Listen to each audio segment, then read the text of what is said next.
Today we're going to be going to jerk school, and the athlete that we're going to be using is Szymon Kalecki, the great Polish weightlifter. Part of the reason why I want to use Szymon is because overall he was not a strong lifter. Yes, he clean and jerked 232.5 kilos, he beat some of the best weightlifters, and he was a gold medalist at the Olympics, but compare his absolute strength to what he could actually lift, and he was a great technician. So his best clean and jerk in training was 240 kilos, and his best front squat was 240 kilos. So his technique had to be on point in order for him to do that. So the lift that I want to look at today is him versus Kakashvili, and I want to break it down. Now, whenever we're looking at things like a technical model, it's very rare that you want to look at a third attempt clean and jerk, or a third attempt lift in that matter. The thing, no matter how good you are or how high your mastery is, the number one thing that breaks down technique is load on a barbell. So if we watch this clean and jerk together from the Iron Mind videos, you'll see this big 225 kilo clean jerk. Now he's 18 years old here. You'll see that he really struggles to stand up. He holds his positions in his lower half well, but the upper back just does not like standing up with this much load. So the knees hold, and he has to fight to kind of keep it over his center. Now he's already on his tippy toes, and he still manages to make the jerk. So I want to go through what are the things that Szymon does exceptionally well. Now, I think we'll actually go back a couple of lifts to his opening attempt, clean and jerk. I think that's probably the best way to go about it. Okay, so this is 220 kilos by the look of it. If we look at it from the starting point, his knees are locked out, his hips are in extension, and the bar is sitting on his shoulders. He's just slightly elevated into the bar. The elbows are down, and this allows for the elbows to drive straight up in a straight line. They're not forward. Now, if we start breaking down piece by piece, bar is still on his shoulders. He starts to dip, and the bar, you can see, is quite neutral. He starts to put the brakes on, and you can see there, he is resisting. He is letting that bar flex around his body. The bar starts to come back up with him, and he uses not just his strength, but his incredible timing to help whip that bar up overhead. So he's hit full extension of both legs, and he drives just that little bit longer through his front leg, which is something that I really like to focus on for my own lifting. It allows me time for my back foot to hit first, as you can see there, it hits first, to then reach that front foot into a nice position. As you can see here, there's no bar crash. Where it hits is where he catches it. He hasn't elevated it higher than what he needs to. He's elevated it to the correct spot. And then he holds in a nice overhead position.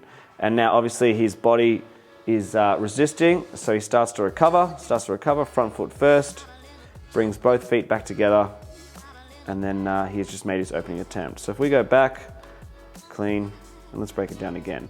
So in the dip, I'm gonna watch his belly here. Let's see what type of breathing he does.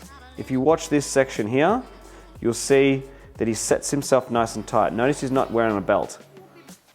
Just there. He has it feels to me as if he's kind of loosened his grip and he's set himself tight in that core. He then starts his descent, keeping the bar on his shoulders. Now what you'll notice is the dip actually starts off relatively slow, and then it gets quicker towards the end. This is to help use the elastic energy in his legs and that oscillation of the barbell. And then it goes quick. Cool.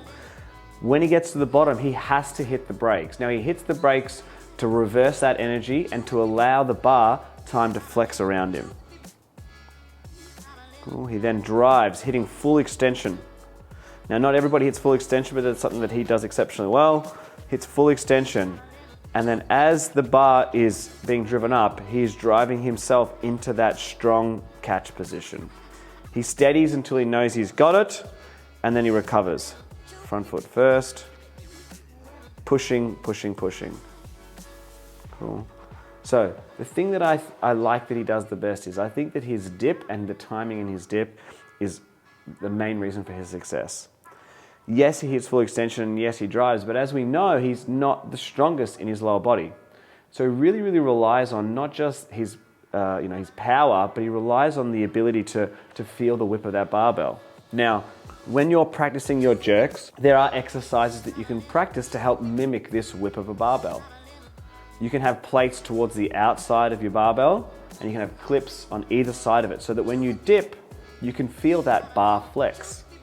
And what you want to practice when you're doing this drill, or as the loads get heavier, is just like what Simon does, is you want to practice a steady start to the dip and then an abrupt finish. So it's going to start slow and then it's going to hit the bottom fast to get that whip of the barbell.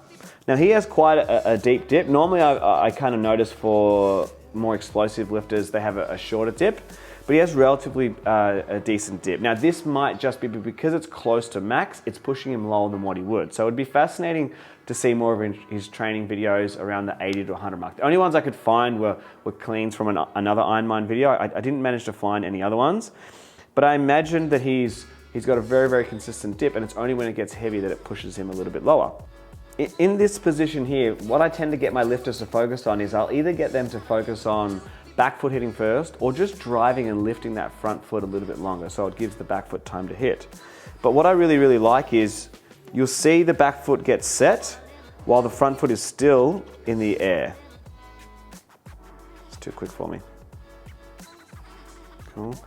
By allowing the back foot to hit first, it allows the knee opportunity to be a spring. It allows Simon enough opportunity to kind of absorb that force.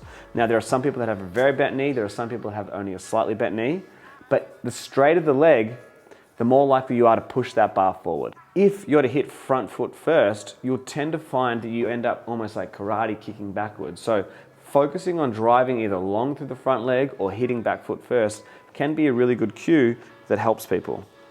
One great drill you can do that can emulate this part of the jerk, and you can do this in your warm-ups as a priming exercise, is you can do a press to jerk.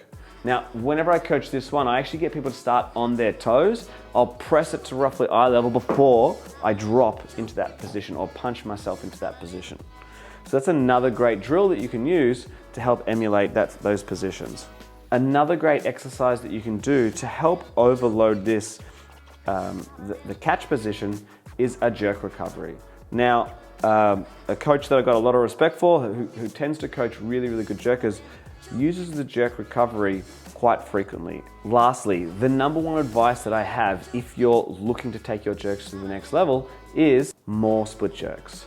We can do all of these drills that we've talked about in this video, but the number one thing that you have to focus on is just practicing split jerks. And you should practice them at a wide variety of weights, from medium to heavy to light, to help feel what it feels like when the bar is at different weights. How's the bar oscillate when it's at 80 kilos, when it's 100 kilos, when it's 140 kilos?